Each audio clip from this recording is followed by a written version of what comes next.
Hello everyone, welcome back to SP classes. Guys, आज हम बहुत इंपॉर्टेंट चैप्टर शुरू करने वाले हैं जो होने वाला है क्लास 11th की ह्यूमन फिजियोलॉजी से।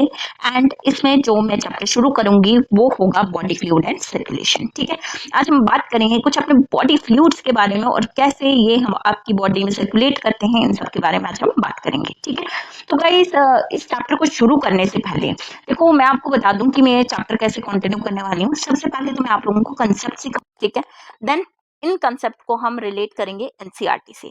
तो बेसिकली मैं आपको इस चैप्टर की एनसीईआरटी ही पढ़ाने वाली हूँ, बट एक नए अंदाज में। पहले हम उस चीज का कंसेप्ट समझेंगे, देन उस चीज की एनसीईआरटी को हम कंटिन्यू करेंगे। ठीक है, तो बिना किसी टाइम वेस्ट के चलिए शुरू करते हैं आज का हमारा topic, that is body fluid and circulation. ठीक है, इसमें भी जो आज हम पढ़ेंगे वो होगा आपका ब्लड। ठीक है, चलिए तो कंटिन्यू करते हैं। कंटिन्यू करने से पहले मुझे आप लोगों से एक का दुक्का छुटका छुटका सा क्वेश्चन पूछना है। वो ये है कि आप मुझे बताइए कि आपको जिंदा रहने के लिए क्या चाहिए। आप कहेंगे मैडम कैसी बहकी बहकी बातें करती हैं, सबको पता है कि हमें जिंदा रहने के लिए खाना चाहिए, पानी चाहिए, ऑक्सीजन चाहिए। यही तीन तो बेसिक रिक्वायरमेंट हैं जो हमें जिंदा रखती हैं। तो मैं कहूंगी एग्जैक्टली यू आर राइट। तो आपको खाना चाहिए, ऑक्सीजन चाहिए, है ना, जिंदा रहने के लिए। तो मैं बात कर रही हूँ कि हाँ जी भैया, आपको ऑक्सीजन चाहिए एंड न्यूट्रिएंट्स चाहिए अगर आपको जिंदा रहना है तो। ठीक है, बट आपने कहीं ना कहीं सीखा है कि जो आपके ये न्यूट्रिएंट्स है ना, ये जाके कहाँ पे डाइजेस्ट होते हैं। ये डाइजेस्ट होते हैं आपके डाइजेस्टिव सिस्टम में, है कि नहीं। आपने पढ़ा होगा कि हमारा जो प्यारा सा चिंटका सा ऑक्सीजन है, ये कौन से सिस्टम के थ्रू आपके बॉडी के अंदर आता है। ये आता है आपके रेस्पिरेटरी सिस्टम के थ्रू, है ना। बट मैम, हमारी पूरी बॉडी को ऑक्सीजन और न्यूट्रिएंट्स चाहिए। तो ये अगर एक ही सिस्टम तक लिमिटेड रहेंगे तो आपकी पूरी बॉडी को कैसे न्यूट्रिएंट्स मिलेंगे, कैसे ऑक्सीजन मिलेगा। और तो और जो आपकी बॉडी के अंदर मेटाबॉलिक वेस्ट जनरेट होता है वो बाहर कैसे निकलेगा। चलो ये तो छोड़ो मैडम, अब हमारी बॉडी में बहुत सारा हार्मोनल लोचा होता है। ये हार्मोन बहुत जगह से निकलते हैं और इनको अपनी टारगेट साइट पे भी जाना होता है, तो ये कैसे जाएंगे। अब क्या कह रही हैं कि डाइजेस्टिव सिस्टम तक ही न्यूट्रिएंट्स सीमित रहते हैं, रेस्पिरेटरी सिस्टम तक ही सारी चीजें होती हैं। तो गाइस, यही आज हम पढ़ने वाले हैं कि यहीं पे हम लोगों को समझ में आता है आपके ट्रांसपोर्ट सिस्टम का इंपॉर्टेंस। ठीक है, आपकी बॉडी में एक बहुत ही अमेजिंग सा ट्रांसपोर्ट सिस्टम है जो ये सारी की सारी एक्टिविटीज को क्या करवाता है, परफॉर्म करवाता है। ठीक है, कौन सी एक्टिविटीज मैडम। देखिए, यही ट्रांसपोर्ट सिस्टम आपकी बॉडी में ऑक्सीजन हर एक सेल को देता है। यही ट्रांसपोर्ट सिस्टम आपकी बॉडी का जो वेस्ट प्रोड्यूस होता है उसको ठिकाने पे लगाता है। भैया किडनी के पास दे दो और किडनी से सुसु बन के बाहर। ठीक है जी, तो वेस्ट को बाहर निकालने में भी हेल्प करता है। और तो और यही सिस्टम है जो आपकी बॉडी में हॉर्मोन्स को भी अपनी टारगेट साइड पे पहुंचाता है। तो इट मीन्स ये ट्रांसपोर्ट सिस्टम आपकी बॉडी के अंदर बेसिकली क्या काम कर रहा है, ट्रांसपोर्टेशन का काम कर रहा है। ठीक है, तो यही ट्रांसपोर्टेशन सिस्टम आप लोगों ने इस चैप्टर में पढ़ना है, that is body fluids and circulation. ठीक है, मैंने कहा पहले मैं आप लोगों को अपने अंदाज में समझाऊंगी, देन उसके बाद जो है हम एनसीईआरटी पढ़ेंगे। ठीक है, तो चलिए मेरे अंदाज में ही समझ लेते हैं। आपकी एनसीईआरटी में सबसे पहले लिखा हुआ है एक इंपॉर्टेंट सा कंपैरिजन। मैं उम्मीद कर रही हूँ कि अगर मैं यहाँ पे यूनिसेलुलर ऑर्गेनिज्म लिख रही हूँ, आप सभी को पता होगा यूनिसेलुलर ऑर्गेनिज्म होते क्या हैं। अगर मैं यहाँ पे मल्टी सेलुलर ऑर्गेनिज्म लिखूं तो आप लोगों के पेट में कोई भी दर्द नहीं होगा। आपको पता होगा कि मैडम यूनिसेलुलर ऑर्गेनिज्म ऐसे ऑर्गेनिज्म होते हैं जिनकी बॉडी एक सिंगल सेल से बनी हुई होती है। तो मैडम, क्या आपकी बॉडी से एक सेल निकाल दिया जाए या मेरी बॉडी से एक सेल निकाल दिया जाए तो क्या वो यूनिसेलुलर ऑर्गेनिज्म है। तो ना ना लल्ला, ऐसा कुछ भी नहीं है। यूनिसेलुलर ऑर्गेनिज्म ऐसे ऑर्गेनिज्म होते हैं जिनकी बॉडी सिंगल सेल से तो बनी हुई होती है, लेकिन इस सिंगल सेल के अंदर वो सारी ताकत होती है जिससे ये इंडिपेंडेंटली एग्जिस्ट कर सकता है। ठीक है, इसके अंदर चलते हैं लाइफ प्रोसेसेस जो इसको जिंदा रखने में हेल्प करते हैं। ठीक है जी, वहीं आ जाते हैं हमारे मल्टी सेलुलर ऑर्गेनिज्म। ठीक है, कॉम्प्लेक्स ऑर्गेनिज्म जैसे कि हम लोग हैं। ठीक है, हमारे अंदर जो आप कह सकते हो सिस्टम्स हैं वो अलग अलग होते हैं। हर चीज को परफॉर्म करने के लिए अलग अलग सिस्टम बनाया हुआ है। लाइक डाइजेशन करने के लिए डाइजेस्टिव सिस्टम, रेस्पिरेशन करने के लिए रेस्पिरेटरी सिस्टम। ठीक है, आपका ट्रांसपोर्टेशन करने के लिए ट्रांसपोर्टेशन सिस्टम होगा। ठीक है जी, तो आपकी एनसीईआरटी क्या कहती है कि जो यूनिसेलुलर ऑर्गेनिज्म होते हैं, इनका जो बॉडी सरफेस होता है ना, इनका जो बॉडी सरफेस है यहाँ से एक प्रोसेस होता है बच्चे, जो होता है डिफ्यूजन का। इसी डिफ्यूजन के प्रोसेस की हेल्प से ये क्या करते हैं, बॉडी के अंदर जितने भी न्यूट्रिएंट्स का एक्सचेंज होता है वो कर लेते हैं, ठीक है। आपका ऑक्सीजन अंदर बाहर, ठीक है, वेस्ट वगैरह ये सारा जो है कौन से प्रोसेस से कर लेते हैं, डिफ्यूजन के प्रोसेस से। लेकिन जो आपके मल्टी सेलुलर ऑर्गेनिज्म होते हैं, इनमें डिफ्यूजन जो है एक सफिशिएंट प्रोसेस नहीं है ये सारी चीजें करने के लिए। वाई?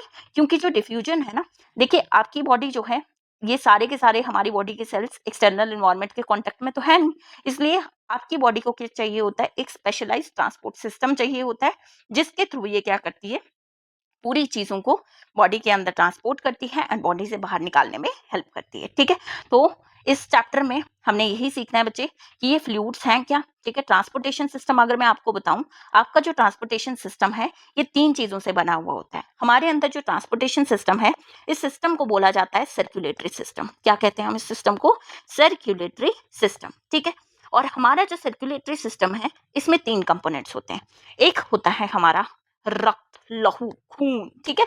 दूसरा है इस खून को कैरी करने वाली वेसल्स, जिनको क्या बोला जाता है, ब्लड वेसल्स।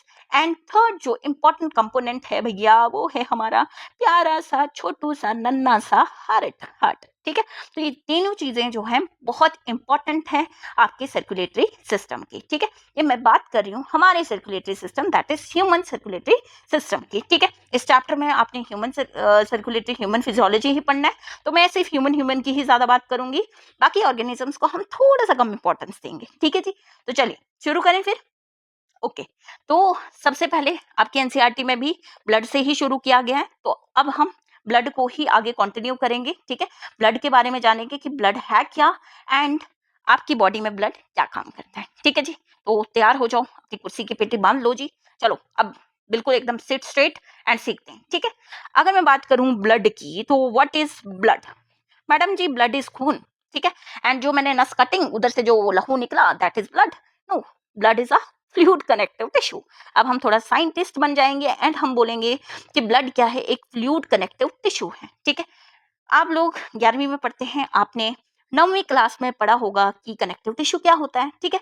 कनेक्टिव टिश्यू आपकी बॉडी का मोस्ट अबंडेंट टिश्यू होता है, ठीक है। ये आपकी बॉडी को कनेक्ट करता है, बाइंड करता है, लिंकेज का काम करता है, सपोर्ट का काम करता है, ठीक है।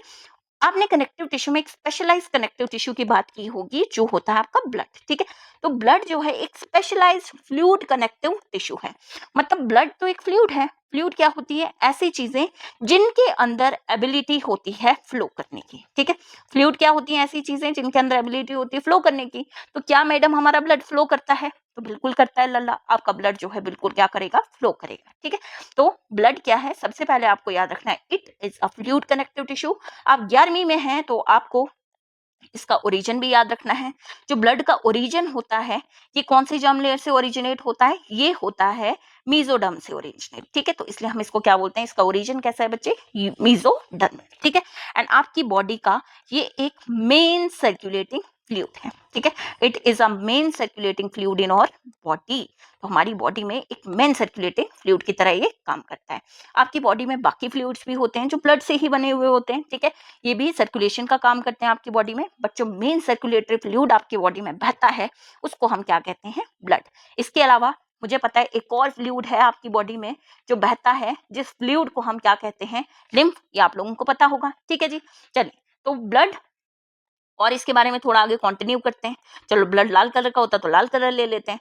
आपका जो ब्लड है, हमने बोला इसका मेसोडर्मल रीजन है, फ्लूइड कनेक्टिव टिश्यू है। ब्लड जो है बच्चे 2 चीजों से बना हुआ है। एक होता है इसके अंदर प्लाज्मा और दूसरी चीज होती है इसमें ब्लड सेल्स या फिर हम इनको बोलते हैं फॉर्म्ड एलिमेंट्स, ठीक है। तो ब्लड के अंदर क्या क्या चीजें हैं? एक है प्लाज्मा और दूसरा है आपके ब्लड सेल्स या फिर जिनको हम क्या कहते हैं, फॉर्म्ड एलिमेंट, ठीक है। तो ब्लड का ये जो प्लाज्मा है ना बच्चा लोग, ये 55% वॉल्यूम जो है ब्लड का ऑक्यूपाई करता है। एंड जो फॉर्म्ड एलिमेंट है, ये 45% वॉल्यूम जो है ब्लड का ऑक्यूपाई करते हैं। सबको पता है, सबको पता है, मुझे पता है। ब्लड सेल्स कौन कौन से हैं? सब बोलेंगे मैडम, रॉयल चैलेंजर्स बेंगलुरु, है ना, आरबीसी। ये आरबीसी जो है रेड ब्लड सेल है, इसको आरसीबी मत लिख लीजिएगा, ठीक है। देन उसके बाद आ जाता है बच्चा लोग डब्ल्यूबीसी एंड देन आ जाता है आपके प्लेटलेट्स, ठीक है। तो ये 3 आपके पास क्या है, फॉर्म्ड एलिमेंट्स हैं, ठीक है। आरबीसी, डब्ल्यूबीसी एंड प्लेटलेट्स, ठीक है। आरबीसी का दूसरा नाम मैडम एरिथ्रोसाइट्स, अगर कहीं लिखने में ना थोड़ा गलती हो जाए ना स्पेलिंग में तो क्षमा कर दीजिएगा, हम भी इंसान हैं, ठीक है। तो आरबीसी जो है इरिथ्रोसाइट्स इनको बोलेंगे, डब्ल्यूबीसी को क्या कहते हैं हम, ल्यूकोसाइट्स कहते हैं, एंड जो आपके प्लेटलेट्स होते हैं मेरे लल्ला, इनको बोला जाता है थ्रोम्बोसाइट्स, ठीक है। अब यहीं पे कहानी खत्म नहीं होती, आपने आरबीसी डब्ल्यूबीसी प्लेटलेट्स पहले भी सुना है। अब आप थोड़ा सा और एडवांस पढ़ोगे, वो ये पढ़ोगे कि आपके जो डब्ल्यूबीसी है ना मैडम, ये दो तरीके के होते हैं। एक होते हैं ग्रेन्युलोसाइट, ग्रेन्युलोसाइट ये क्या बोल रही है मैडम, ये ऐसे डब्ल्यूबीसी होते हैं बच्चे जिनके अंदर आपको छोटे छोटे से ऐसे ग्रेन्यूल्स देखने को मिलते हैं, ठीक है। और दूसरे होते हैं बच्चे ए ग्रेन्युलोसाइट, ए ग्रेन्युलोसाइट मतलब विदाउट ग्रेन्यूल्स, इसमें कोई भी ग्रेन्यूल्स प्रेजेंट नहीं होंगे, ठीक है जी। तो चलो बारी बारी से हम इनको शुरू करते हैं और आगे जैसे प्लाज्मा जो है ये क्या है, ब्लड सेल्स क्या है, इन सबको थोड़ा थोड़ा डिटेल में पढ़ते हैं, ठीक है। देखिए सबसे पहले बात करूंगी मैं प्लाज्मा की। प्लाज्मा जो है ये ब्लड का एक तरीके से आप समझ लो, ब्लड के अंदर एक तरीके का ये क्या होता है, फ्लूइड होता है, ठीक है। एक फ्लूइड है, कैसा फ्लूइड है, एक विस्कस सा फ्लूइड है, ठीक है। स्ट्रॉ कलर का है, स्ट्रॉ देखा आपने, सूखी हुई घास, ठीक है। स्ट्रॉ कलर विस्कस फ्लूइड होता है। इसके अंदर क्या क्या चीजें होती हैं, प्लाज्मा में होता है बच्चे वाटर, और वाटर थोड़ा नहीं होता है बच्चे, 90 से 92%, ठीक है। प्लाज्मा के अंदर 90 से 92% क्या होता है, वाटर होता है। इसके अंदर कुछ प्रोटीन्स होते हैं, ठीक है। और ये प्रोटीन्स कितना होता है, 6 से 8%। थोड़ा थोड़ा आपको इनका परसेंटेज भी याद रखना है, और आप जो प्रोटीन्स मैं पढ़ाऊंगी बहुत इंपॉर्टेंट है, ठीक है। जो प्रोटीन्स होते हैं बच्चे इसमें वो कौन कौन से होते हैं, इसके अंदर जो प्रोटीन आपको देखने को मिलते हैं वो मिलते हैं एल्बुमिन, ग्लोब्युलिन, और तीसरा आपको क्या देखने को मिलेगा, फाइब्रिनोजन, प्रोथ्रोम्बिन, ठीक है। ये सारे जो हैं किसके अंदर प्रेजेंट होते हैं, आपके प्लाज्मा में, ठीक है। जो एल्ब्यूमिन है बच्चा, एल्ब्यूमिन का काम क्या होता है, इसका काम है ऑस्मोटिक बैलेंस को मेंटेन करना। एल्ब्यूमिन क्या करता है, ऑस्मोटिक बैलेंस को मेंटेन करता है, ठीक है। ग्लोबुलिन जो है ये इम्यूनिटी में बहुत इंपॉर्टेंट रोल प्ले करता है, ठीक है। एंड आपका जो फाइब्रिनोजेन और प्रोथ्रोम्बिन है ये क्या है, these are inactive clotting factors. ये क्या होते हैं, इनएक्टिव क्लॉटिंग फैक्टर्स होते हैं, जो ब्लड की क्लॉटिंग में क्या करते हैं, हेल्प करते हैं, ठीक है। इसके अलावा आपके प्लाज्मा में कुछ आइंस देखने को मिलेंगे आपको, ठीक है। गैसेस देखने को मिलती हैं लाइक ऑक्सीजन, कार्बन डाइऑक्साइड, ठीक है। इसके अलावा न्यूट्रेंट्स, न्यूट्रेंट्स आपको प्लाज्मा में देखने को मिलेगा जैसे कि ग्लूकोज, एमिनो एसिड्स, ठीक है। हार्मोन्स आपको प्लाज्मा के अंदर देखने को मिलते हैं, एंड सम एक्सक्रीटरी प्रोडक्ट्स जैसे कि यूरिया। ये सारी चीजें आपको किसमें देखने को मिलेंगी, प्लाज्मा में देखने को मिलेंगी, ठीक है जी। अब नेक्स्ट, जगह की कमी की होने की वजह से हम थोड़ा इसको इरेज कर रहे हैं और इसी पे हम आगे और लिखेंगे, ठीक है जी। तो प्लाज्मा आप लोगों को समझ में आ गया, प्लाज्मा जो है ये 55% ऑफ ब्लड वॉल्यूम ऑक्यूपाई करता है। प्लाज्मा जो है किससे बना हुआ है, वाटर से, प्रोटीन से, आयन से, gases, nutrients, hormone, excretory product से बना हुआ है। वाटर 90 से 92%, प्रोटीन 6 से 8%। प्रोटीन में एल्ब्यूमिन सीखा आपने, ग्लोबुलिन सीखा, एंड आपने प्रोथ्रोम्बिन और फाइब्रिनोजन सीखा, ठीक है। आपका जो प्लाज्मा है ना बच्चे, इसमें जो क्लॉटिंग फैक्टर होते हैं ना, ये कौन से फॉर्म में प्रेजेंट होते हैं, इनएक्टिव फॉर्म में। इनएक्टिव फॉर्म में इसलिए होते हैं लल्ला क्योंकि आपका खून जो है वो जम ना जाए, ठीक है। आपका ब्लड जो है अगर नॉर्मली आप देखो तो ये बिना जमे आपकी बॉडी में फ्लो करना चाहिए, ठीक है। अगर क्लॉटिंग फैक्टर एक्टिव फॉर्म में होते तो भैया हर जगह क्या बन रहे होते, क्लॉट बन रहे होते, ठीक है। तो इसलिए आपका जो प्लाज्मा है इसमें जितने भी आपके क्लॉटिंग फैक्टर्स हैं वो सारे इनएक्टिव फॉर्म में प्रेजेंट होते हैं। एक और चीज आपको याद रखनी है, अगर हम प्लाज्मा में से क्लॉटिंग फैक्टर निकाल दें तो मैडम बन जाता है हमारे पास एक चीज जिसको बोला जाता है सीरम, ठीक है। तो प्लाज्मा में से अगर आप क्लॉटिंग फैक्टर को माइनस कर देते हो तो ये आपके पास क्या बना देता है बच्चे, ये बना देता है आपका सीरम, ठीक है जी। तो उम्मीद करती हूँ आपको प्लाज्मा समझ में आया। नेक्स्ट अब हम जो बात करेंगे वो होंगे आपके फॉर्म्ड एलिमेंट्स, ठीक है। तो अब नेक्स्ट किसके बारे में बात करनी है हमने, फॉर्म्ड एलिमेंट्स के बारे में, ठीक है। जो आपके फॉर्म्ड एलिमेंट्स है ना, कितना वॉल्यूम ऑक्यूपाई करते हैं भैया आपके ब्लड का, 45%, ठीक है। सबसे पहले हम बात करेंगे आरबीसी यानी इरिथ्रोसाइट्स की, ठीक है। इनका नंबर कितना होता है ये आपको याद रखना है, ठीक है। नंबर जो है आपके आरबीसी का ये 5 से 5.5 मिलियन पर क्यूबिक मिलीमीटर ऑफ ब्लड, ठीक है। इतना इनका नंबर होता है, ठीक है। आपके आरबीसी जो है ये फॉर्म्ड एलिमेंट बनते कहाँ पर है, ये बनते हैं बच्चे आपके बोन में प्रेजेंट बोन मैरो में। कहाँ पे बनते हैं, ये बोन मैरो में बनते हैं, ठीक है। अगर मैं बात करूं कौन से बोन मैरो की, मैम बोन मैरो तो दो टाइप का होता है, एक रेड और दूसरा येलो। तो बच्चे आपके जो आरबीसी हैं ये बनते हैं आपके रेड बोन मैरो में। ऐसा नहीं है कि सिर्फ और सिर्फ आरबीसी रेड हैं तो रेड बोन मैरो में ही बनेंगे। आपकी जो डब्ल्यूबीसी हैं, प्लेटलेट्स हैं, ये सारे जो हैं सभी ब्लड सेल्स कहाँ पे बनते हैं, ये आपके बोन मैरो में फॉर्म होते हैं, ठीक है। आरबीसी का थोड़ा एक एक्स्ट्रा कंसेप्ट बताती हूँ, थोड़ा सा बचा लीजिएगा, ठीक है। आरबीसी जो होते हैं ना, अगर मैं इनकी फॉर्मेशन की बात करूँ, बोन मैरो में तो इनकी फॉर्मेशन होती है, लेकिन ये कब होती है, जब आप लोग अडल्ट होते हैं, ठीक है। लेकिन जब आप अर्ली एम्ब्रियोनिक स्टेज में होते हैं, अर्ली एम्ब्रियोनिक स्टेज में, तब आरबीसी जो है बच्चे ये कहाँ बनते हैं, यॉर्क सैक में, ठीक है। और जब हम थोड़ा लेट एम्ब्रियोनिक स्टेज में पहुंचते हैं तो तब ये बनते हैं आपके लिवर और स्प्लीन में, ठीक है जी। कितना चमका सबको, उम्मीद कर रही हूँ चमक गया। बहुत इजी इजी बातें कर रही हैं, आपने पढ़ी हुई है, ठीक है। आरबीसी का फॉर्मेशन हमने बोला अर्ली एम्ब्रियोनिक स्टेज में यॉर्क सैक में होता है, लेट एम्ब्रियोनिक स्टेज में लिवर और स्प्लीन में होता है, और अडल्ट में इनका जो फॉर्मेशन है बच्चे वो कहाँ पर होता है, आपके रेड बोन मैरो में, ठीक है। आरबीसी की भैया शेप की बात करें, इंपॉर्टेंट है अगेन, कैसे होते हैं, ये होते हैं आपके सर्कुलर, बाइकनकेव, और एक बहुत इंपॉर्टेंट पॉइंट बोलने वाली हूँ, आपके आरबीसी ये होते हैं ई न्यूक्लिएटेड। हमारे आरबीसी भैया इनमें कोई भी न्यूक्लियस नहीं होता है, ना ही कोई भी सेल ऑर्गेनेल प्रेजेंट होती है। आरबीसी का जो शेप है ये, इसके बारे में हमने डिस्कशन कर लिया। अब इसके लाइफ स्पैन की बात करूं तो हमारे आरबीसी का जो लाइफ स्पैन होता है it is 120 days, and after that ये चले जाते हैं कब्र में, अपनी ग्रेवयार्ड में चले जाते हैं। एंड जो ग्रेवयार्ड होता है आरबीसी का वो होता है बच्चे spleen. Graveyard of RBC is spleen, ठीक है। स्प्लीन को बोला जाता है ग्रेवयार्ड ऑफ आरबीसी।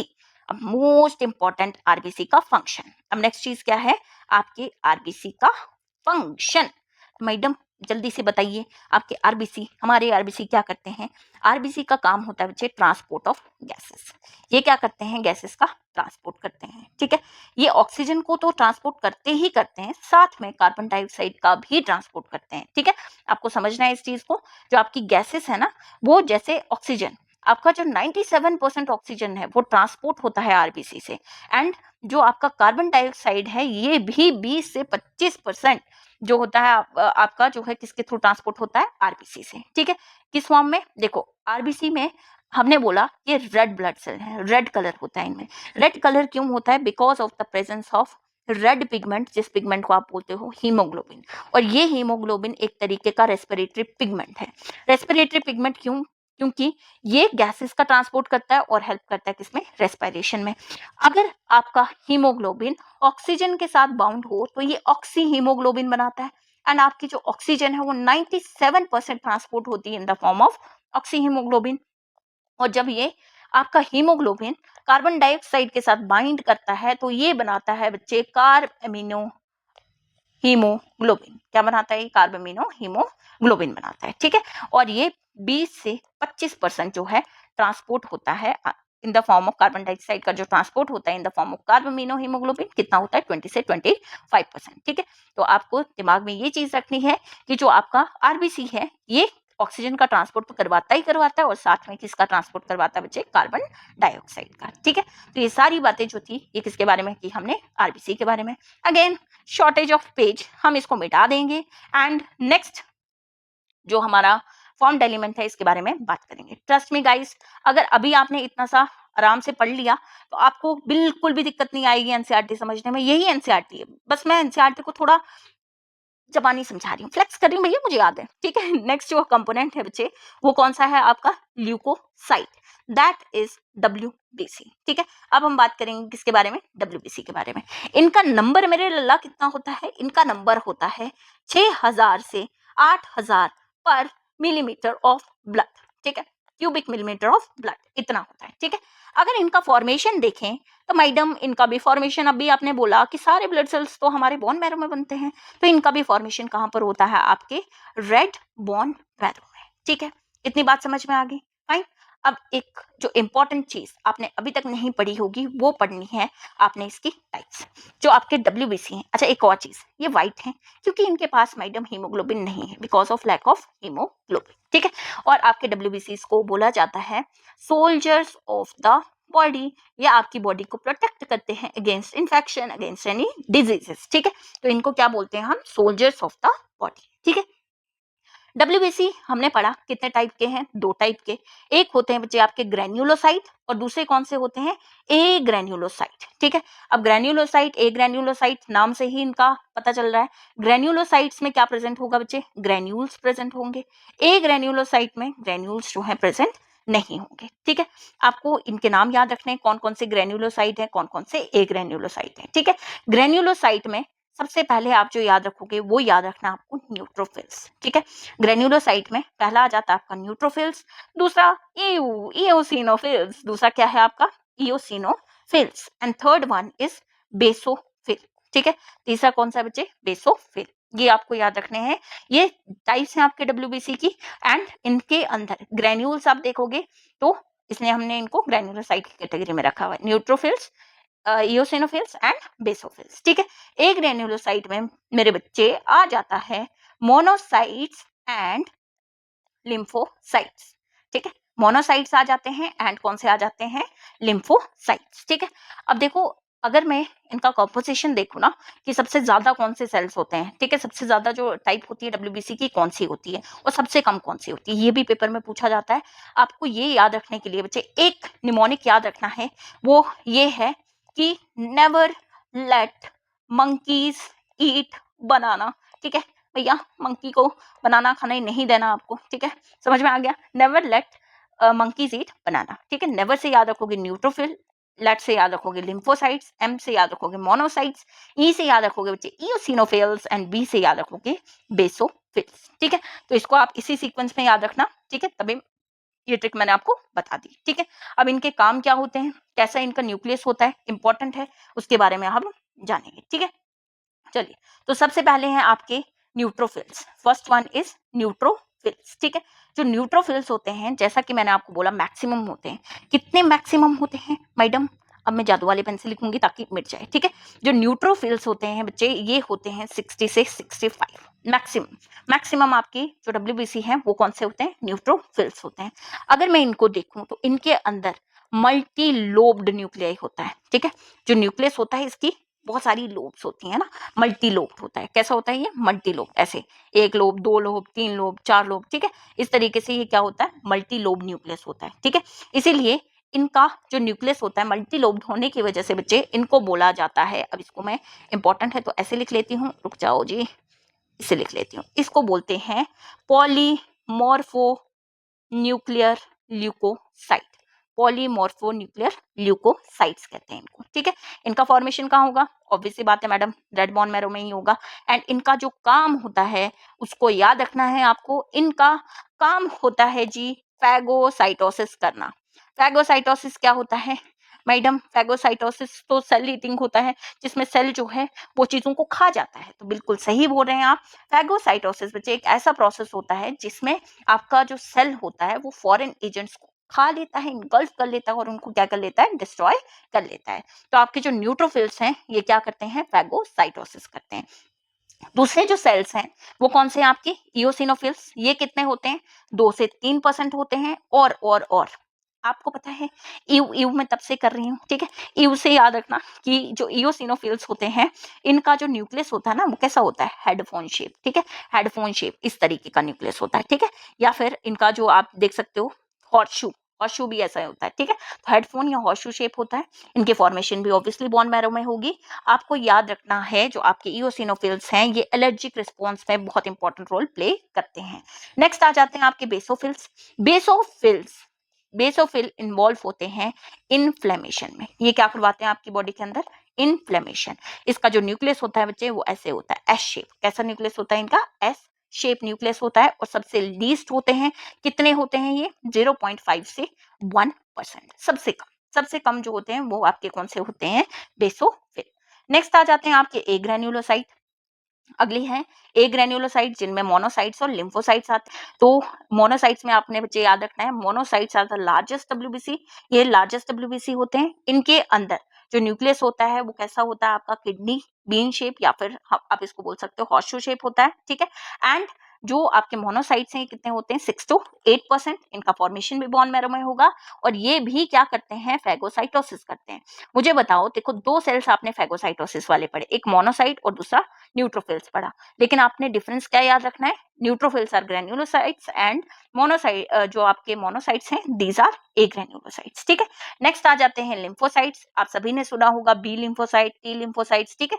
ये किसमें इंपॉर्टेंट रोल प्ले करते हैं, आपकी इम्यूनिटी में, ठीक है। ये इम्यून सिस्टम का एक बहुत ही इंपॉर्टेंट कंपोनेंट होते हैं, ठीक है। अब आ जाते हैं आपके last component, that is platelets, जो शुरू होते ही खत्म हो जाएगा। सो टेंशन नको, बस इसके बाद हम एनसीईआरटी शुरू करने वाले हैं। नेक्स्ट आ जाता है आपका प्लेटलेट्स, जिनको बोला जाता है बच्चे थ्रोम्बोसाइट्स, ठीक है। प्लेटलेट्स का नंबर मैं देखूं तो ये कितना होता है, 1.5 से 2.5 लाख, ठीक है।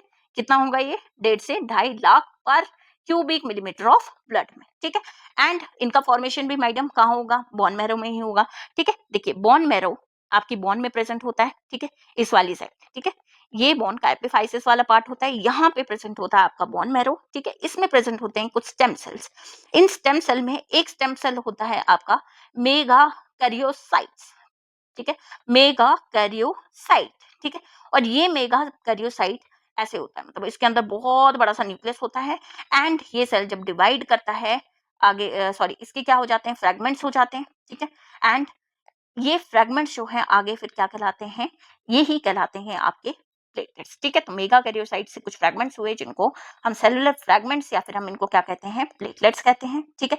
इरेगुलर शेप के होते हैं, ठीक है, इरेगुलर होते हैं। एंड जो आपका प्लेटलेट्स है बच्चे, इनके अंदर ये जो फ्रेगमेंट्स होते हैं इनमें कोई भी न्यूक्लियस नहीं होता है। और प्लेटलेट्स जो हैं they plays an important role in coagulation of blood, blood की कोगुलेशन में बहुत इंपॉर्टेंट रोल प्ले करते हैं, या फिर आप सिंपली कहते हो it helps in clotting of blood, ठीक है। तो ब्लड की क्लॉटिंग में क्या करते हैं आपके प्लेटलेट्स, हेल्प करते हैं, ठीक है। तो ये था थोड़ा कंसेप्ट।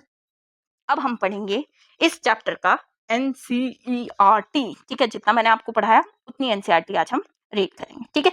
तो शुरू करें, चलिए जी। क्या लिखा हुआ है, यू हैव लर्न, इसको थोड़ा बड़ा कर देते हैं, ठीक है। यू हैव लर्न दैट जितने भी लिविंग सेल्स हैं, मैं ऐसे पढ़ूं, ठीक है, have to be provided with nutrients, oxygen, दूसरे एसेंशियल सब्सटेंसेस, इनकी जरूरत होती है। ऑल्सो जो वेस्ट या हार्मफुल सब्सटेंस प्रोड्यूस होते हैं उनको कंटिन्यूसली बॉडी से बाहर निकालना है, ताकि आपके जो टिश्यूज हैं उनके प्रॉपर हेल्दी फंक्शनिंग हो पाए, ठीक है। इसीलिए ये एफिशिएंट इसीलिए ये जरूरी है कि आपके पास क्या हो, एक एफिशिएंट मैकेनिज्म हो, ताकि इन चीजों का मूवमेंट सेल के अंदर और सेल से बाहर हो, ठीक है। डिफरेंट ग्रुप ऑफ जो एनिमल्स हैं इनमें डिफरेंट मेथड्स होते हैं इन ट्रांसपोर्ट को करने के लिए। जैसा कि मैंने आपको ये पूरा, देखो हमने पूरा ही पढ़ लिया है, जस्ट अब हम रीड कर रहे हैं। सिंपल ऑर्गेनिज्म जैसे स्पॉन्ज और सिलेंट्रेट, ये सर्कुलेट करते हैं वाटर को from their surrounding through their body cavities to facilitate the cell to exchange the substances. देखिए जो पॉरीफेरेंस होते हैं ना, उनकी बॉडी में से छोटे छोटे से पोर्स होते हैं, इन्हीं पोर्स से वाटर एंटर करता है और इन्हीं पोर्स से जो है वाटर जो है आपका बाहर निकलता है। देखो वाटर एंटर करेगा, एक बड़ा सा पोर होता है, इससे वाटर बाहर निकल जाता है, और ये ही प्रोसेस करते करते इनकी बॉडी में जो है ट्रांसपोर्टेशन हो जाती है। लेकिन जो कॉम्प्लेक्स ऑर्गेनिज्म होते हैं इनमें स्पेशल फ्लूइड चाहिए होता है इनकी बॉडी के अंदर, जो इन मटेरियल्स का क्या करे, ट्रांसपोर्ट करे। And blood is the most commonly use fluid होता है जो हायर ऑर्गेनिज्म यूज करते हैं, including human, for this purpose. Another fluid जो होता है बॉडी के अंदर वो कौन सा होता है, लिम्फ, जो हेल्प करता है ट्रांसपोर्ट ऑफ सर्टेन सब्सटेंसेस। इस चैप्टर में हम सीखेंगे about the composition and properties of the blood and lymph and the mechanism of circulation blood का, वो भी हम एक्सप्लेन करेंगे, ठीक है। तो आज हमने क्या पढ़ा, ब्लड पढ़ा। तो चलिए देखिए, सबसे पहले लिखा हुआ है blood is a special connective tissue, और हमें सबको पता है blood is a special fluid connective tissue. कैसा होता है ये, स्पेशल फ्लूइड कनेक्टिव टिश्यू होता है, ठीक है। And it consist of fluid matrix, plasma and formed element से बना हुआ है। प्लाज्मा में अगर हम देखें तो स्ट्रॉ कलर्ड विस्कस फ्लूइड होता है, नियरली 55% आपके ब्लड का वॉल्यूम ऑक्यूपाई करता है। 90 से 92% प्लाज्मा में वाटर होते हैं, प्रोटीन्स होते हैं। प्रोटीन कितने होते हैं, 6 से 8%। फाइब्रिनोजन, ग्लोबुलिन, एल्ब्यूमिन, इसके अलावा मैंने प्रोथ्रोम्बिन भी पढ़ा है। ये क्या होते हैं, आपके मेजर प्रोटीन्स होते हैं। फाइब्रिनोजन आर इम्पॉर्टेंट फॉर किस लिए, क्लॉटिंग और कोगुलेशन ऑफ ब्लड। आपको याद रखना है बच्चा लोग कि ये जो फाइब्रिनोजन मैंने आपको बताया था, प्रोथ्रोम्बिन बताए थे, सारे इनएक्टिव फॉर्म में प्रेजेंट होते हैं, ठीक है, ये इनएक्टिव फॉर्म होती है क्लॉटिंग फैक्टर की। ग्लोबुलिन जो होते हैं वो किस में इन्वॉल्व होते हैं, defence mechanism of the body में। एंड एल्ब्यूमिन जो है it help in osmotic balance. Plasma में कुछ अमाउंट ऑफ मिनरल्स भी आपको देखने को मिलेंगे, जैसे sodium, calcium, magnesium, bicarbonate ions मिलेंगे आपको, क्लोराइड आइंस मिलेंगे, ठीक है। ग्लूकोज, एमिनो एसिड, लिपिड्स, ये भी कहाँ पे प्रेजेंट होते हैं आपके प्लाज्मा में। And as they are always in transit in the body, ठीक है, ट्रांजिट फेज में आपकी बॉडी में प्रेजेंट होते हैं। फैक्टर जो कोगुलेशन या क्लॉटिंग ऑफ ब्लड के लिए होते हैं वो भी आपकी प्लाज्मा में प्रेजेंट होते हैं, बट कैसी फॉर्म में बच्चा लोग, इनएक्टिव फॉर्म में। प्लाज्मा विदाउट क्लॉटिंग फैक्टर्स, उनको क्या बोला जाता है, सीरम। प्लाज्मा में से क्लॉटिंग फैक्टर को निकाल दिया जाए तो हम उसको क्या कहते हैं, सीरम, ठीक है। ये बातें हमने की, यानी कि झूठ नहीं बोलना की हमने ये सारी बातें, ठीक है जी। Next, formed element. Formed element erythrocyte, leukocyte, platelet. Madam जी क्या है ये, अभी तो आपने सीखा erythrocyte is RBC, leukocyte is WBC and platelets जो है इनका दूसरा नाम देखिए, यहाँ दगाबाजी कर गई, ये तो लिखे ही नहीं, इनको क्या कहते हैं, थ्रोम्बोसाइट्स, ठीक है। कलेक्टिवली ये क्या बनाते हैं, आपका फॉर्म्ड एलिमेंट। एंड कितना वॉल्यूम ऑक्यूपाई करते हैं ब्लड का, 45%, ठीक है जी। देन इसके बाद क्या लिखा हुआ है, इरिथ्रोसाइट्स और red blood cell most abundant cell होते हैं ब्लड में, बिल्कुल हमने देखा 5 मिलियन से 5.5 मिलियन होते हैं ये। आरबीसी जो है रेड बोन मैरो में बनते हैं एडल्ट्स में। अडल्ट की बात की तो एम्ब्रियोनिक और लेट एम्ब्रियोनिक स्टेज में मैंने आपको बता दी। आरबीसी में न्यूक्लियस नहीं होता है मोस्ट ऑफ द मैमल्स में, एंड ये कैसे शेप के होते हैं, बाइकन के शेप के होते हैं। आरबीसी के अंदर रेड कलर होता है बिकॉज इसके अंदर होता है आयरन कंटेनिंग कॉम्प्लेक्स प्रोटीन जिसको बोला जाता है हीमोग्लोबिन, और इसीलिए हम इसको क्या नाम दे देते हैं आपका, RBC, that is red blood cell.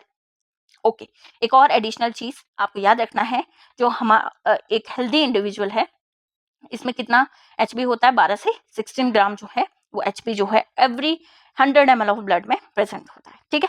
Then ये मॉलिक्यूल्स जो है इंपॉर्टेंट रोल प्ले करते हैं ट्रांसपोर्ट ऑफ रेस्पिरेटरी गैसेस में, है ना, ऑक्सीजन में भी और कार्बन डाइऑक्साइड में भी, बता दिया मैंने आपको। जो मैंने एक्स्ट्रा चीजें बताई आप प्लीज वो यहाँ ऐसे ऐसे करके ना आपके एनसीईआरटी में जगह है वहां पे लिख लो, ठीक है। आरबीसी का जो एवरेज लाइफ स्पेन है वो कितना है, 120 डेज का, और इसके बाद ये क्या होते हैं, डिस्ट्रॉय हो जाते हैं और अपने ग्रेवयार्ड में चले जाते हैं जो है स्प्लीन, ठीक है। नेक्स्ट क्या है बच्चे, नेक्स्ट है ल्यूकोसाइट्स। ल्यूकोसाइट को बोला जाता है डब्ल्यू ब्लड सेल्स क्योंकि इनके पास नहीं है हीमोग्लोबिन और ये होते हैं कलरलेस, ठीक है, ये कलरहीन होते हैं, ठीक है। और ये कैसे होते हैं, nucleated and are relatively lesser in number, बिल्कुल न्यूक्लिएटेड होते हैं, अलग अलग न्यूक्लियस आपने पढ़ा, अलग अलग शेप का, है ना। इनका जो नंबर होता है वो कितना होता है, 6000 से 8000, ठीक है। ल्यूकोसाइट जनरली शॉर्ट लिव्ड होते हैं। दो मेन कैटेगरीज होती हैं डब्ल्यूबीसी की, ग्रेन्युलोसाइट, एक ग्रेन्युलोसाइट पढ़े आप लोग, न्यूट्रोफिल्स, इओसिनोफिल्स, बेसोफिल्स, ये ग्रेन्युलोसाइट हैं। वाइल लिम्फोसाइट्स और मोनोसाइट्स जो हैं ये क्या है, एक ग्रेन्युलोसाइट है। न्यूट्रोफिल मोस्ट अबंडेंट है एंड बेसोफिल जो है ये लीस्ट अबंडेंट है, ठीक है। नेवर लेट ईट मंकी बनाना, याद रखना इस चीज को। न्यूट्रोफिल्स और मोनोसाइट जो होते हैं ये कैसे होते हैं आपके फैगोसिटिक, लेकिन इनमें डिफरेंस आपको याद रखना है, न्यूट्रोफिल जो है ग्रेन्युलोसाइट है, मोनोसाइट जो है ए ग्रेन्युलोसाइट है, ठीक है। एंड बेसोफिल जो होते हैं ये सिक्रीट करते हैं हिस्टामिन, सेरोटोनिन और हेपेरिन। ये क्या है, देखिए हिस्टामिन जो होता है ना ये इंपॉर्टेंट रोल प्ले करता है इन्फ्लेमेशन में।